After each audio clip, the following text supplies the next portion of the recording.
வணக்கம். பார்த்தீங்கன்னா இன்றைக்கி வளவலன்னு பேசி உங்கள் நேரத்தை வீணாக்க விரும்பலை. சளி பிடிக்க காரணம் என்ன, சளி பிடிச்சா எப்படி சரி பண்ணுறது அப்படின்னு சுருக்கமாக சொல்ல போகிறேன். சளி பிடிக்க காரணம் என்ன? தண்ணி தாங்க. தண்ணியை சரியாக நம்ம குடிச்சிக்கிட்டு இருந்தால் சளி பிடிக்காது. இந்த உள்நாக்கு இருக்குல்ல, உள்நாக்கு வறட்சியாச்சு அப்படின்னா மூக்கு வழியாக சுவாசம் இருக்கும். அந்த சுவாசத்தில் டஸ்ட்டு படியும்.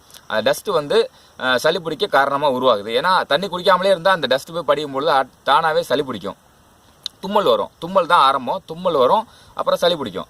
இதுதான் காரணம். நம்ம அதனால உள்நாக்கை வறட்சியாக விடக்கூடாது. நம்மளுக்கே தெரியும், வறட்சி இருந்துச்சுன்னா தண்ணி குடிக்கணுன்ற உணர்வு இருந்துச்சுன்னா தண்ணி குடிச்சிடணும். அது காலதாமதப்படுத்தினா சளி பிடிக்கும் கட்டாயமாக.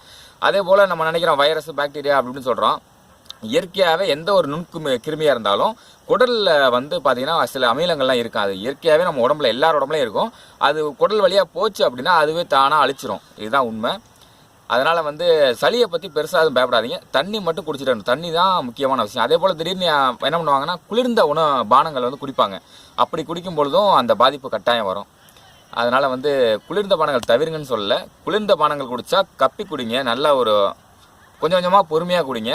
திடீர்னு அப்படியே டைரெக்டாக குடித்து அந்த உள்நாக்கில் படுற மாதிரி குடிக்காதீங்க. இதுதாங்க காரணம். அதே போல் சிலருக்கு புறையேறினா திட்டுறாங்க வையிறாங்க அப்படின்னு சொல்லுவாங்க. அதெல்லாம் பொய்.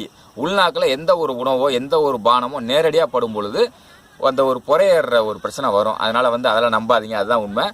அப்புறம் நான் எப்படி சரி பண்ணுறது, இதெல்லாம் ஒரு சளி பிடிக்க காரணங்களை சொல்லிட்டேன். அதுக்கு சரி பண்ணுறதுக்கு ஒரு வழி. தண்ணி நல்லா குடிக்கணும், அது ஒரு விஷயம். சளி பிடிச்சிருச்சுன்னா என்ன பண்ணணும், முக்கியமான கருத்துக்கு வரேங்க. ஓமவல்லி, துளசி இது ரெண்டையும் பச்சையாக பிடுங்கி நல்லா மெல்லுங்க. அந்த சாரை கொஞ்சம் கொஞ்சமாக முழுங்குங்க. சீக்கிரம் சரியாகும். இன்னொரு விஷயம், 2 நேரம் மிளகு ரசம் சாப்பிடுங்க.